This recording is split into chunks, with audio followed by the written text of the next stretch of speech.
A gente teve um fenômeno político nos últimos dias que é um negócio inacreditável, né?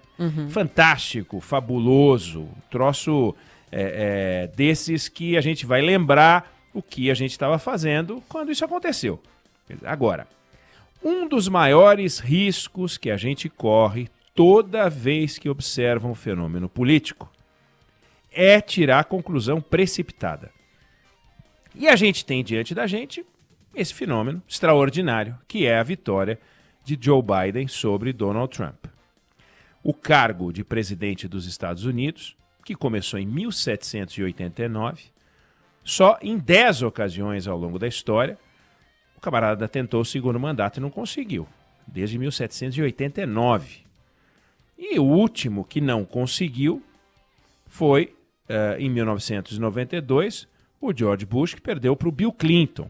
Então, nos últimos 28 anos, sempre teve eleição, reeleição, eleição, reeleição.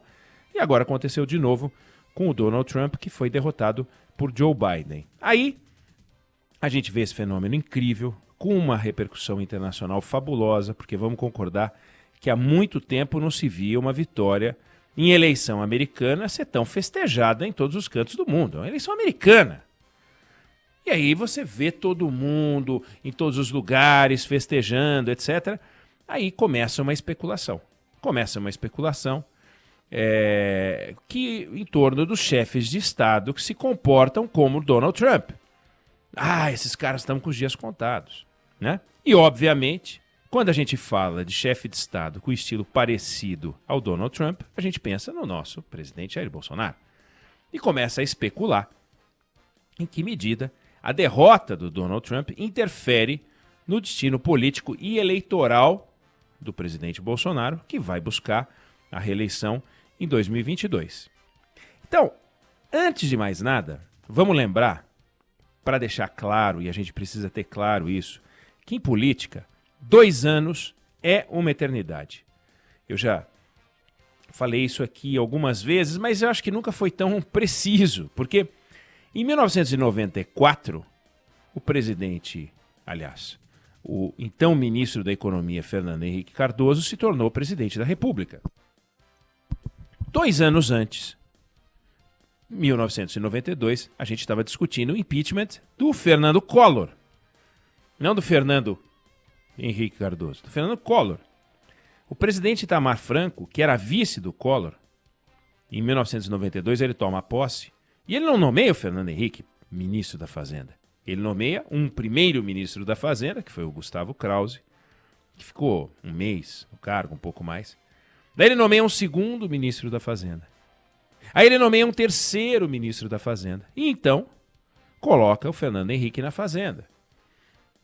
Veja só, 2 anos antes, não é que o Fernando Henrique não era ministro da Fazenda só, não.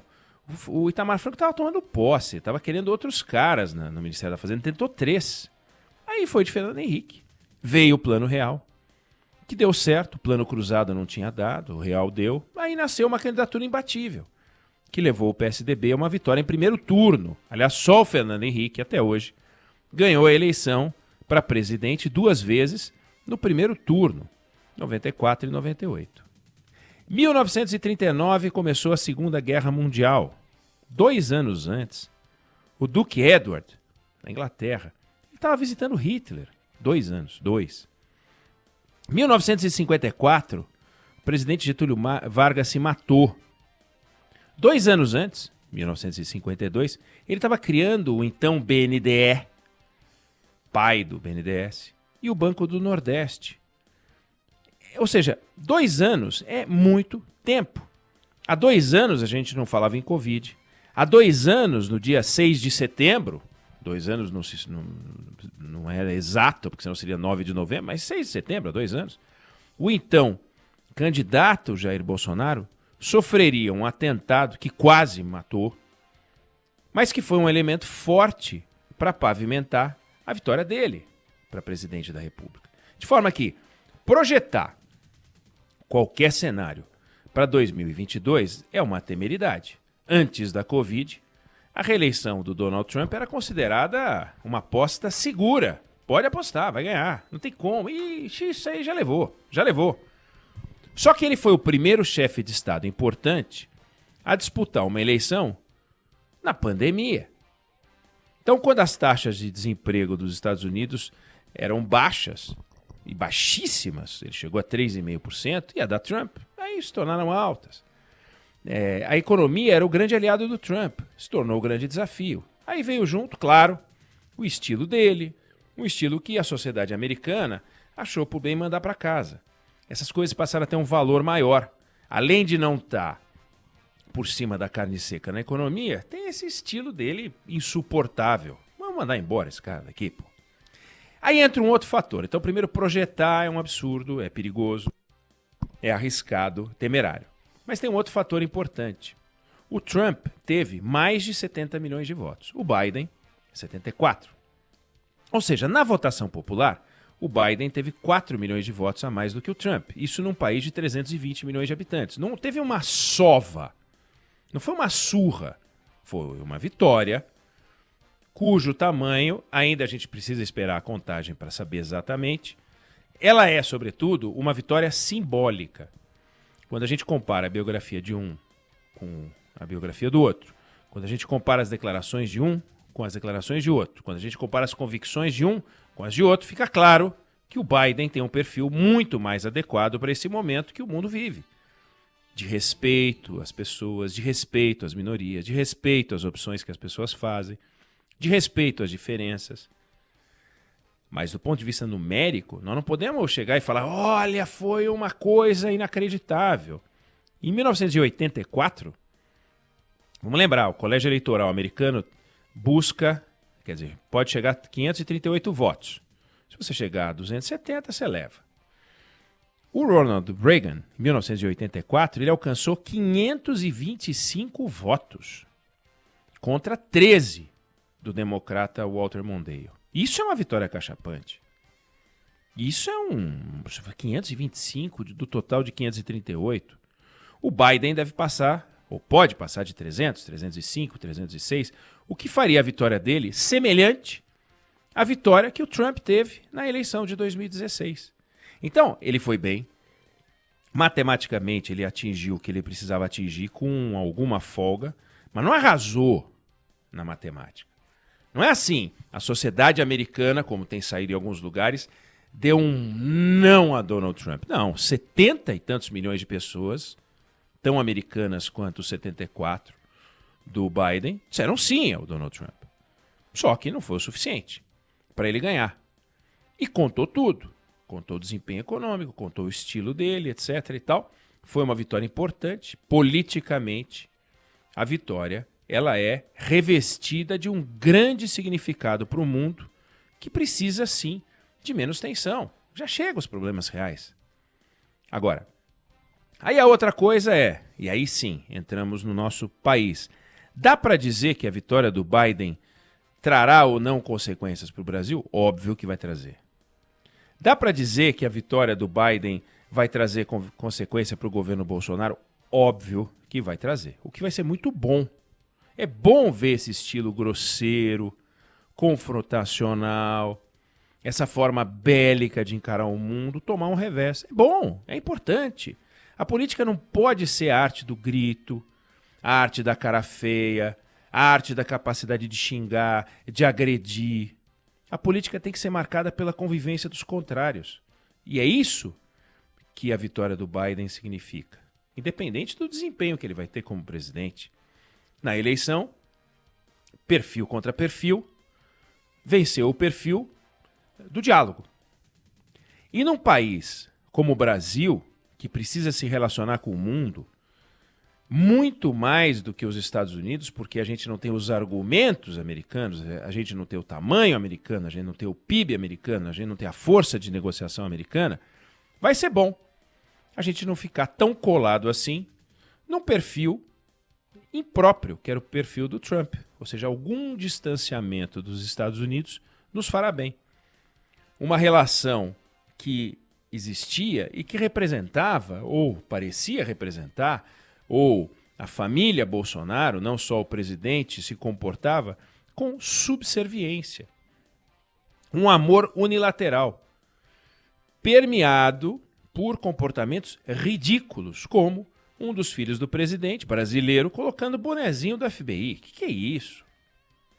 É patético. Dá vergonha. Mas erra, e sempre vai errar, quem projetar as consequências desta derrota de Trump para 2022 no Brasil. A gente não sabe nem quais vão ser as consequências agora da eleição municipal brasileira para o jogo de 2022. E se fosse uma coisa favas contadas, deu lá daqui, saiu lá, saiu aqui, acontece lá, acontece aqui, vamos lá. Em 2000, ganhou nos Estados Unidos o George W. Bush, republicano, conservador. Ué, era para ter interferido na eleição brasileira. Se essa colagem entre os destinos americanos e os destinos brasileiros fosse o que a gente fica falando por causa da vitória do Biden, o Lula não teria ganho a eleição presidencial 2 anos depois, porque a eleição do Bolsonaro vai ser daqui 2 anos. A eleição presidencial em que ele deve sair como candidato à eleição. Teria dado Serra, talvez. Candidato tucano. Em 2004, o George W. Bush se reelege. Em 2006, com mensalão na veia, o Lula ganhou. Por que não deu Alckmin? Então, o Bolsonaro, ele não vai disputar a eleição em meio à Covid. Na Covid, o papel dele é controverso. Por um lado, teve auxílio emergencial, que o Congresso foi fundamental para chegar ao valor. Se fosse o valor oferecido pelo governo inicialmente, ia ser bem menor. É um mega ativo dele. Foi de 600, depois caiu para 300. No ano que vem a gente não sabe como as coisas vão ser. Agora, por outro, ele foi contra a ciência. Por outro, ele faz uma campanha contra a vacina. Por outro, ele resolveu politizar a vacina. Por outro, ele inventou que existe um remédio capaz de vencer a Covid chamada cloroquina. Um absurdo, uma afronta à ciência. Isso tem um preço. Qual vai ser o preço? Nós não sabemos. Mas a gente vai ter a vacina até lá. A gente vai ter alguma recuperação econômica que já começou. Então o cenário de 2022 não é o cenário que o Trump enfrentou agora. O cenário econômico, social, sanitário tende a ser diferente do que a gente tem agora, que para o Trump foi devastador. A política ela não comporta idealização. Nem para quem defende o Bolsonaro e acha que a vitória do Biden não quer dizer nada, e nem para quem quer se livrar do Bolsonaro e acha que a vitória do Biden é o prenúncio do que vai acontecer com ele. Nem uma coisa, nem outra. Não vão ser candidaturas de laboratório, dessas que enteleca de boteco enxerga, sabe? Junta 300 gramas de um apresentador de programa de TV, bota mais 250 gramas de um juiz famoso, bate no liquidificador e vê o que dá. Não é assim. Pega um ex-ministro da saúde de fala mansa, mistura algum bacana e não é assim. O Bolsonaro é um fenômeno eleitoral sem precedentes na história brasileira. Nem Lula conseguiu o que ele conseguiu. O Lula disputou a eleição em 89, perdeu presidencial. 94, perdeu. 98, perdeu. Aí na quarta, levou. E depois que levou 4, considerando as 2 que ele levou com a Dilma. Resta saber se esse fenômeno eleitoral sem precedentes vai se transformar num fenômeno político. O que a gente só vai saber quando a batalha acontecer daqui a 2 anos. Por enquanto, cedo para tirar conclusões sobre o efeito eleitoral. O efeito político é indiscutível. O governo vai mudar, a relação dos Estados Unidos com o Brasil vão mudar e o papel do Brasil no mundo vai mudar. Se a gente viver de teimosia, nós vamos pagar um preço muito mais alto. Eu acredito piamente que a capacidade de aprendizado do presidente não é pequena. Tomou posse de costas para o Congresso, virou de frente para o Congresso e abraçou o Centrão. Agora, com essa nova realidade, ele vai fazer as mudanças. Se vão ser suficientes, se não vão ser insuficientes, o tempo vai dizer e ele vai pagar o preço ou colher os louros das decisões que ele vai tomar.